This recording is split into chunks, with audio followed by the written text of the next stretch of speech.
తెలంగాణ కాంగ్రెస్ పార్టీలో మరో అలజడి మొదలయ్యింది. ముఖ్యంగా దళిత ఎమ్మెల్యేలు కొంత అసంతృప్తిగా ఉండడం, ఆ అసంతృప్తికి దళిత ఎమ్మెల్యేలంతా భేటీ కావడము, నేతలపైన ముఖ్యంగా అగ్రకులాలకు సంబంధించిన నేతలు ఎవరైతే ఉన్నారో వాళ్ళు వాళ్ళపైన పెత్తనం చేస్తూ ఉన్నారు. వాళ్ళ నియోజకవర్గంలో వాళ్ళు ఎమ్మెల్యేన అయినప్పటికీ కూడా వేరే వాళ్ళు వచ్చి మా నియోజకవర్గంలో పెత్తనం చేస్తూ ఉన్నారు. మా పైన అగ్రకులాల ఆధిపత్యం అనేది కొనసాగుతూ ఉంది అన్నట్టుగా దళిత ఎమ్మెల్యేలు దాదాపుగా 11 మంది నియోజకవర్గాలు కూడా ఇదే విధంగా ఉంది అన్నట్టుగా వాపోతున్న పరిస్థితి కనబడతా ఉంది. ఈ నేపథ్యంలో కాంగ్రెస్ ఎవరైతే దళిత ఎమ్మెల్యేలు ఎవరైతే ఉంటారో వాళ్ళందరూ కూడా నిన్న డిప్యూటీ సీఎం అయిన బట్టి విక్రమార్క మల్లును కలిసినట్టుగా తెలుస్తూ ఉంది. వాళ్ళతో కలిసి అనేక విషయాలను కూడా చర్చించినట్టు కూడా తెలుస్తూ ఉంది. ముఖ్యంగా ఇటు నల్గొండ సంబంధించిన ఏదైతే కోమటిరెడ్డి బ్రదర్స్ ఏవైతే ఉన్నారో అక్కడ నల్గొండ వివాదాలు ఏవైతే ఉన్నాయో తుంగతుర్తి సంబంధించిన ఎమ్మెల్యే మందుల సామెల్ చేసిన వ్యాఖ్యలు కావచ్చు, అక్కడ జరిగిన పరిణామాలు కావచ్చు, వీటన్నిటికీ కారణాలు అన్నట్టుగా తెలుస్తూ ఉంది. అయితే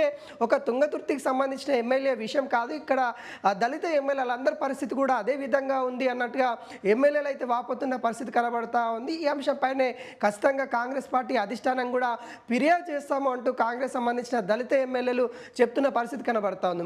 ముఖ్యంగా తుంగతుర్తి ఎమ్మెల్యే మందుల సామాయిలు బయటకు వచ్చి వ్యాఖ్యలు చేసిన తర్వాత మానుకొండూరు ఎమ్మెల్యే కవంపల్లి సత్యనారాయణ కూడా బయటకు వచ్చి ఒక ఆయన పరిస్థితి అనే కాదు మా పరిస్థితి కూడా అదే విధంగా ఉంది అని కూడా తను చెప్పడం ఇప్పుడు చర్చనీయంగా జరుగుతూ ఉంది. ఎందుకంటే ఇప్పటికే తను కాంగ్రెస్ పార్టీలో టీపీసీసీ సంబంధించిన ఎస్సీ సెల్ ఇన్ఛార్జిగా ఉండడం జరిగింది కవంపల్లి సత్యనారాయణ గారు. మరి అదేవిధంగా అక్కడ కీలకంగా ఉన్న దళిత ఎమ్మెల్యేలందరూ కూడా ఇదే వ్యాఖ్యలు చేస్తూ ఉన్నారు. అగ్ర కులాలకు సంబంధించిన వాళ్ళు మా పైన పెత్తనం ఇంకా చెలాయిస్తూ ఉన్నారు, మమ్మల్ని ప్రజలకి దూరం చేయాలనే ప్రణాళికతో ఉన్నారు అన్నట్టుగా ఇటు వ్యాఖ్యలు అయితే వినిపిస్తూ ఉన్నాయి. మరోసారి గాంధీ భవన్లో కొంత చర్చలు అయితే ఊపందుకున్నట్టుగా తెలుస్తూ ఉంది. ఎందుకంటే ఇప్పటికే అనేక అంశాలతోని గాంధీ భవన్లో సమస్యల ఒక పుట్టగా మారిపోయిందని కూడా చెప్పుకోవచ్చు. ఒకవైపు క్యాబినెట్ మినిస్టర్ పదవుల కోసం చాలామంది పైరోలు చేస్తూ ఉన్నారు, మరొక వైపు కార్పొరేషన్ చైర్మన్ పదవుల కోసం చాలామంది ప్రయత్నాలు చేస్తూ ఉన్నారు. ఇదలాగా ఉండగా మరి అనేక అంటే ఎస్ఐఆర్ సంబంధించిన అంశాలపైన అధిష్టానం కొంత సీరియస్గా ఉంది. ఎవరు కూడా గాంధీ భవన్కి రావద్దని అధిష్టానం చెప్తా ఉంది.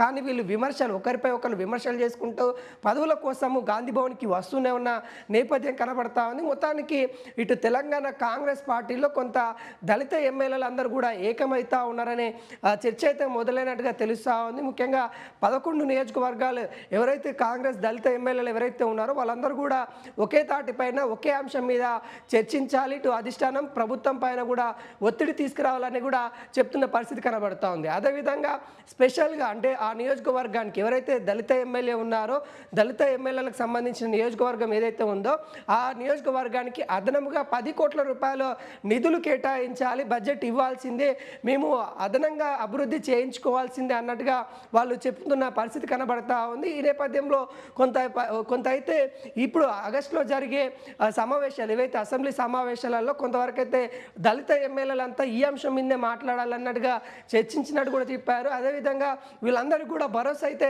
ఇటు డిప్యూటీ సీఎం బట్టి విక్రమార్క మల్లు గారు అయితే భరోసా ఇచ్చినట్టు తెలుస్తూ ఉంది. ఎవరు కూడా అసంతృప్తి చెందొద్దు, ఖచ్చితంగా మిమ్మల్ని రక్షించుకునే బాధ్యత నాది, మీ బిడ్డగా చెప్తా ఉన్నాను అనుకుంటా వాళ్ళకి కొంత వాళ్ళ దళిత వర్గానికి సంబంధించిన కాబట్టి కొంత భరోసా ఇచ్చినట్టుగా తెలుస్తూ ఉంది. మొత్తానికి ఈ వివాదం అనేది కూడా తారస్థాయికి చేరినట్టుగా తెలుస్తూ ఉంది. ఎందుకంటే ఇదే అంశం పైన ఇటు సీఎం రేవంత్ రెడ్డి, మహేష్ కుమార్ గౌడ్, అదేవిధంగా ఇక్కడ ఇన్ఛార్జిగా ఉన్న మీనాక్షి నటరాజన్ ముగ్గురు కూడా ఇటు కాంగ్రెస్ నేతలతోని అధినేతలతో కూడా చర్చించినట్టు కూడా తెలుస్తూ ఉంది. ఐక్యమత్యమే మహాబలం అని కూడా ఇటు అధిష్టానం చెప్తున్న పరిస్థితి కనబడతా ఉంది. ఎవరు కూడా ఇబ్బంది చెందకుండా చూసుకోవాల్సిన బాధ్యత మీ పైన ఉంది అంటూ ఇటు మహేష్ కుమార్ గౌడ్కును మీనాక్షి నటరాజన్కి కొన్ని అంశాలపైన ఇటు అధిష్టానం సూచనలు ఇచ్చినట్టు తెలుస్తూ ఉంది. కానీ ఇక్కడ దళిత ఎమ్మెల్యేలు మాత్రం కొంత అసంతృప్తి అనేది తారస్థాయికి చేరిందన్నట్టుగా చెప్తున్న పరిస్థితి కనబడతా ఉంది. ఎందుకంటే బహిరంగానే కాంగ్రెస్ దళిత ఎమ్మెల్యేలు మాట్లాడుతున్న పరిస్థితి కనబడతా ఉంది. ఎవరు కూడా అంతర్గత విభేదాలు చూసాం, కానీ ఇప్పుడు రోడ్డుపైకి వచ్చి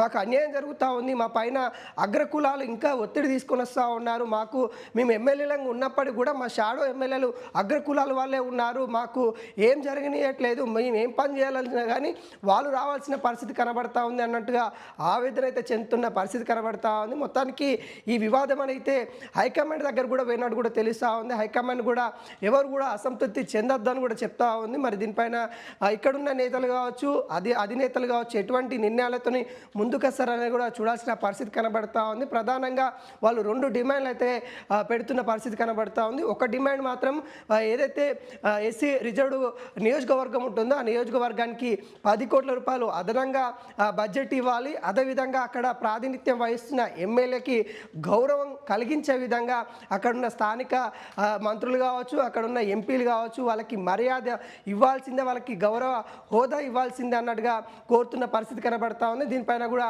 అధిష్టానం కూడా కొంత సమకూలంగానే ఉన్నట్టుగా తెలుస్తూ ఉంది.